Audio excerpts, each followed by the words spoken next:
네, 반갑습니다. 투자의 맥을 정확히 짚어드리는 맥정코치입니다. 자, 에코프로 오늘 이제 장 초반에는 좀 약세가 나와줬죠. 장중에 무려 이제 3%가 빠지면서 다른 2차 전지 종목들은 다 달릴 때 우리 에코프로만 좀 못 가니까 답답하고 좀 소외감이 드셨을 거라 봅니다. 자, 그런데 제가 여러분들에게 어제 말씀드렸던 거는 이 삼성 SDI 그 실적을 딱 비교를 해드리면서 오늘 이 에코프로 실적이 어떻게 나올지 이제 미리 예상을 좀 해드렸죠. 그리고 제가 말씀드린 대로 전체적으로 아주 잘 나왔어요. 그리고 나서 급하게 좀 꼬리를 달아준 겁니다. 자, 이제부터 정말 중요할 겁니다. 이 내일의 흐름이 이제 이 에코프로의 방향성을 훨씬 더 명확하게 만들어줄 거라 보고 있는 거죠. 오늘 나온 이 실적 데이터부터 앞으로의 이 방향성까지 제가 하나하나 시원하게 풀어드리도록 하겠습니다. 본격적인 설명에 앞서서 오늘 영상의 시청률도 아래에 좋아요 한 번씩 부탁드리고요. 그리고 현재 에코프로 보유하고 계신 분들은 댓글창에 보유라고 댓글 한 번씩 남겨주세요. 얼마나 많은 분들이 이 종목에 집중하고 계신지 제가 확인을 해야 저도 그만큼 더 정성과 시간을 쏟아서 더 디테일한 대응 시나리오 짜드릴 수 있는 거니까 지금 바로 좋아요, 댓글 한 번씩 달아주시면 정말 감사하겠습니다. 자, 설명 이어가서 자, 일단 실적 데이터부터 우리가 좀 짚고 넘어가자고요.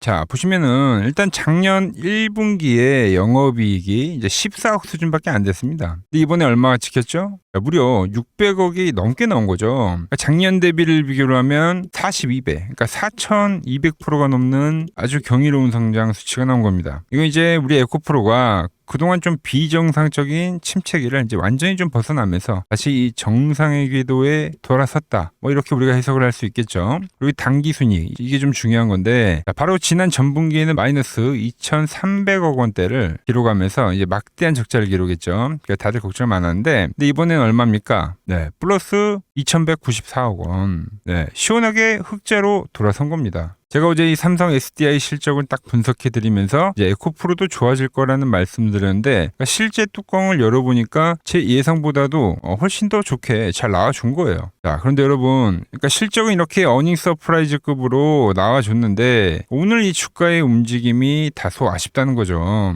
자, 왜 실적이 이렇게 좋은데 바로 안 쏘냐 하시는 분들 제가 지금부터 이제 그 이유 앞으로 좀 진짜 시나리오 말씀드릴 테니까 좀 집중을 해주시고요. 자, 이거는 이제 지난 실적 발표 때도 마찬가지였어요. 그러니까 실적 그 자체보다 발표 직후에 형성되는 그 판이 훨씬 더 중요했다라는 거죠. 그때도 보시면 이제 실적 발표가 나와서 주가가 밀리지 않고 이 고점대에서 좀 유지를 해버리니까 그 뒤에 어떻게 됐습니까? 바로 이 공매도 세력들이 겁을 먹으면서 물량을 다시 다 사들이는 그 쇼커버링이 터지면서 주가가 시원하게 아주 강력하게 반등해 줬습니다. 물론 그 뒤에 뭐 중동발 악재 때문에 지금까지 횡보를 하고 있는 건데 저는 그러니까 지금 상황에서도 그러니까 이때와 같은 그 시나리오가 펼쳐질 확률이 매우 크다 이렇게 지금 보고 있는 거예요.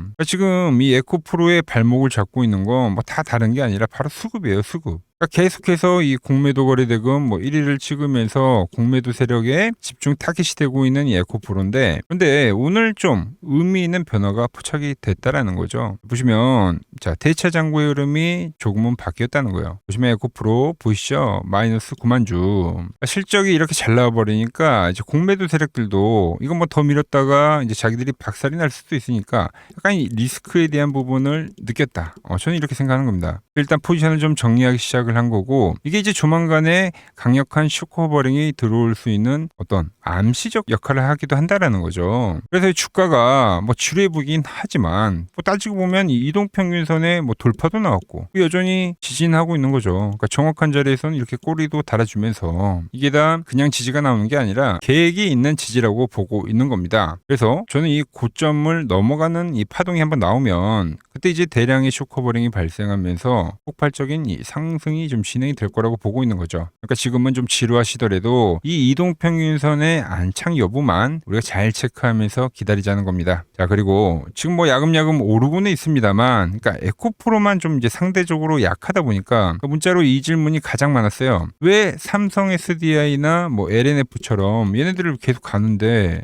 왜 이렇게 지지부진하냐 뭐 수급에 대한 설명도 해드렸지만 여러분 일단 이 삼성 SDI는 지금 이제 배터리 쪽이 집중이 돼서 가는 거죠. 그러니까 배터리 쪽이 다 센 거예요 지금. 그리고 이 LNF 같은 경우는 어떻게 보면 다른 양극재에 비해서 상당히 좀 탄력이 약했습니다. 그러니까 에코프로가 고점 칠 때 얘는 횡보를 했단 말이에요. 약간 이 키 맞추기 성격으로 어떻게 보면 올라온다고 볼 수가 있는 거죠. 자, 그런데 이 에코프로는 어떻게 보면 시장의 대장을 역할을 하면서 엄청나게 이 시선과 관심이 집중이 된 상태인데 지금 더 큰 한 방이 좀 필요했는데 그 한 방이 없다 보니까 그래서 이 기간 조정만 보내고 있다라는 거죠. 그런데 여러분들에게 제가 말씀을 드렸지만 자, 삼성 SDI 이 완성형 배터리 제조업체가 가면 이제 거기에 들어가는 이 소재 쪽도 가게 되어 있단 말이죠. 제가 조선주랑 많이 비교를 해드리잖아요. 완성 배가 가고 조선 기자재가 다음에 갔듯이. 그래서 항상 SDI가 먼저 치고 나서 에코프로는 약간 후발성으로 많이 따라갔단 말이죠. 그러니까 그 흐름은 여전히 유지가 된다라는 거예요. 지금 그래서 자리를 만들고 있다라는 거죠. 그러니까 지금은 그냥 지루한 거지 뭐 나쁜 건 아니라는 겁니다. 자, 정배열이었던 주가가 역배열을 만들었습니다, 여러분들. 그럼 다시 뭐를 만들어줘야 돼요? 정배열을 만들어줘야 된다. 그래서 제가 여기서부터 이동평균선 안착을 입이 닳도록 강조를 해드렸는데 그게 일단 진행이 되는 거잖아요. 지금 이 단기 이동평균선들이 어찌됐든 다 올라와는 있습니다.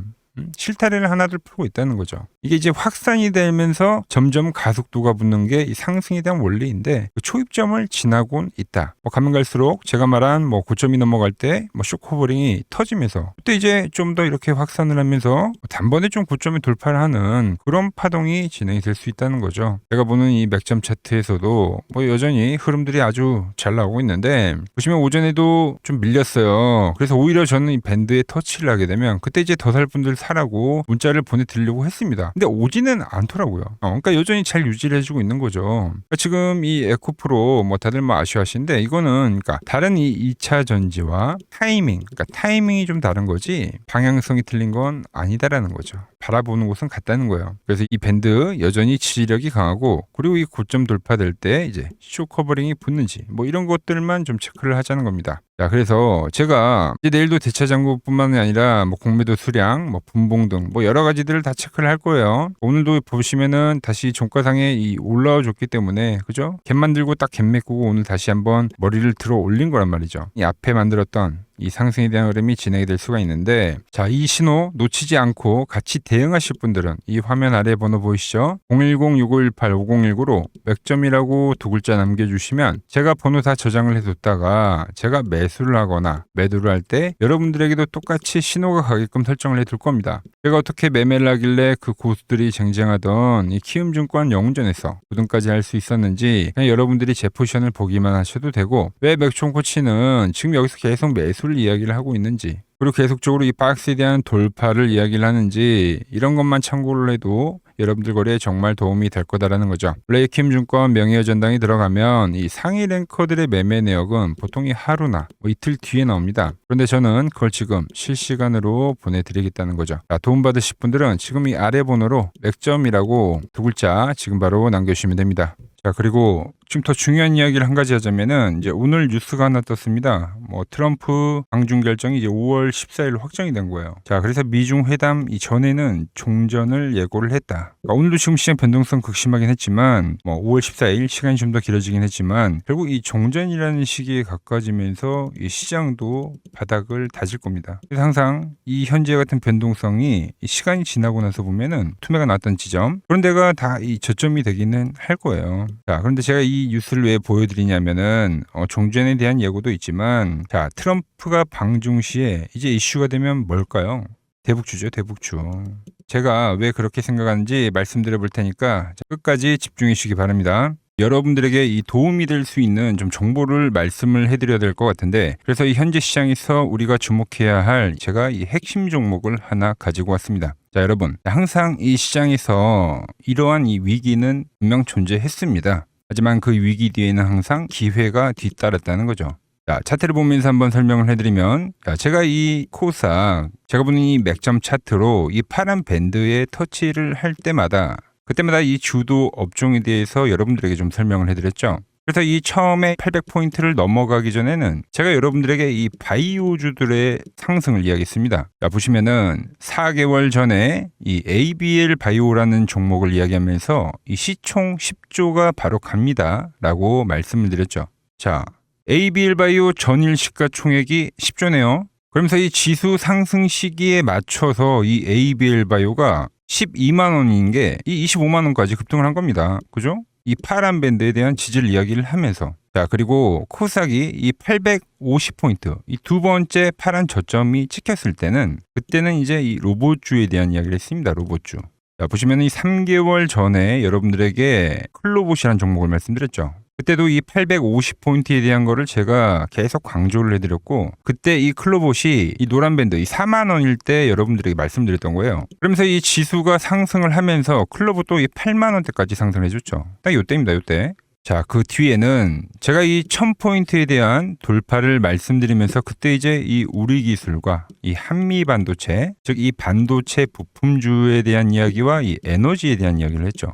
그러면서 이 한미반도체는 우리 10만 원 라인에서부터 이 33만 원대까지 급등을 보여줬고, 우리기술 역시 이 5천 원 라인대부터 수직 상승하면서 벌써 이 2만 5천 원까지 도달을 했습니다. 엄청난 폭등을 만들어냈다는 거죠. 공통점이 뭡니까? 지수의 하락 그 막바지에서는 다음 이 주도주가 생기거나 이 새로운 테마가 형성이 되었다. 이번에도 마찬가지죠. 이번 조정기가 마무리가 되면 나오는 거는 이 새로운 테마와 주도주입니다. 그래서 오늘은 제가 그 이야기를 좀 해보려고 하는 거예요. 자, 저는 이 다음 테마는 여러 테마들이 물론 발생하긴 할 건데 제가 주목하는 거는 이 대북주입니다. 대북주.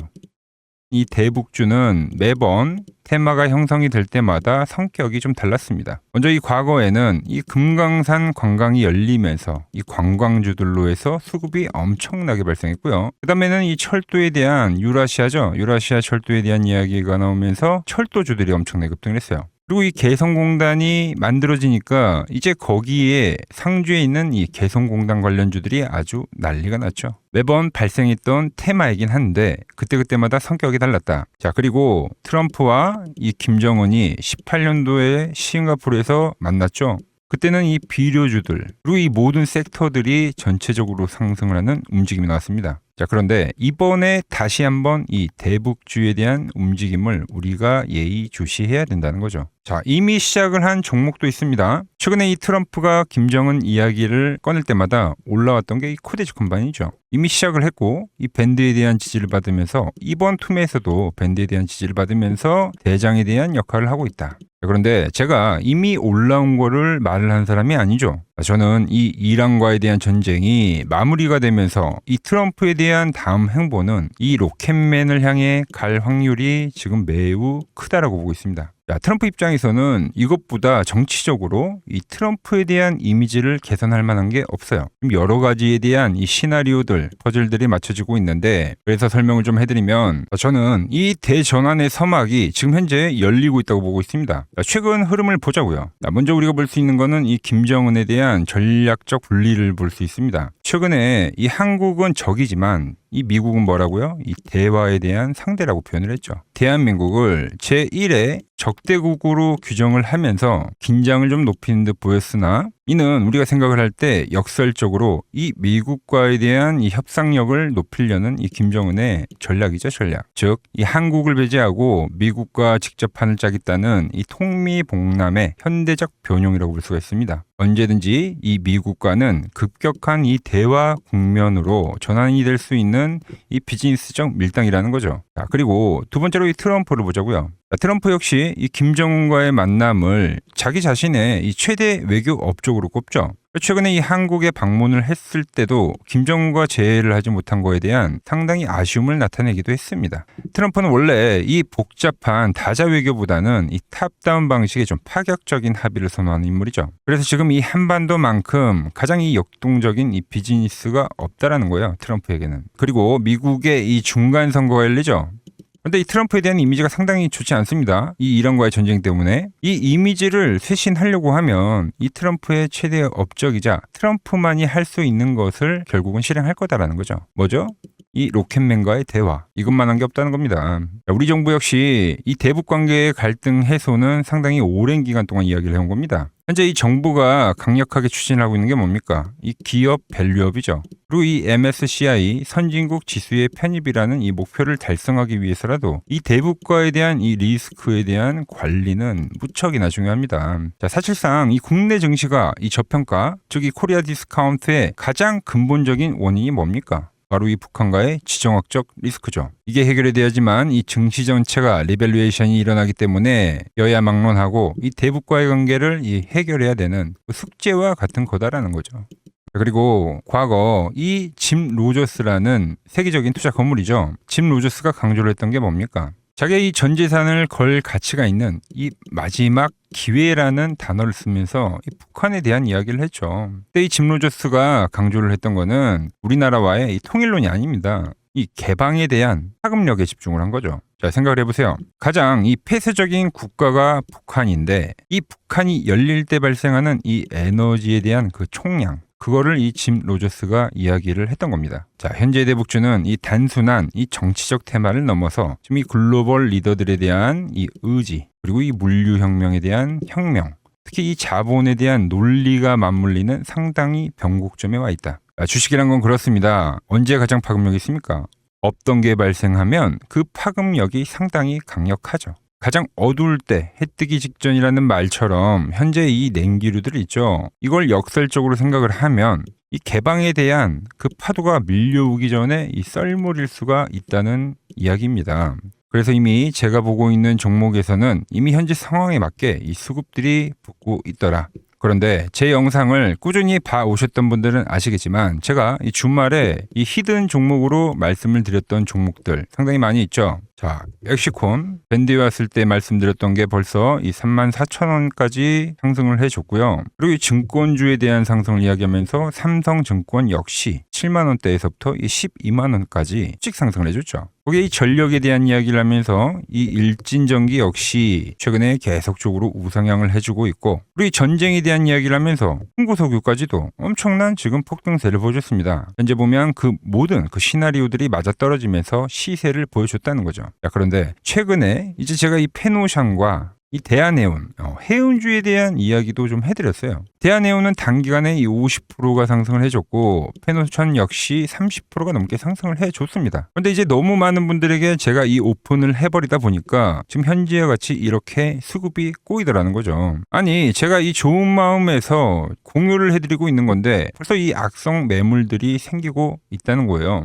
그래서 이번 종목은 제가 이 오픈을 하지는 않겠습니다. 이 대북주라는 힌트는 제가 드리겠지만 조용히 먹겠다는 거죠. 자, 단 저에게 문자를 보내주신 분들에게는 제가 이 부분을 오픈해드리도록 할 겁니다. 저도 이 시나리오를 정말 이 오랜 시간 추적 관찰해온 만큼 정말 이 잘 따라오실 수 있는 분들에게만 드리는 게 맞다는 거죠. 그래서 제가 이 준비해놓은 대북주 관련된 이 자료, 그리고 시나리오, 그리고 이 종목을 받아보실 분들은 이 아래 번호로 이렇게 맥점이라고 두 글자 남겨주시면은 제가 보는 이 핵심 종목, 우리가 어느 구간에서 이 매집을 해가야 되는지, 그리고 어느 구간까지 우리가 끌고 가야 되는지 이 시나리오까지 아주 자세하게 말씀드리도록 하겠습니다. 아시겠죠?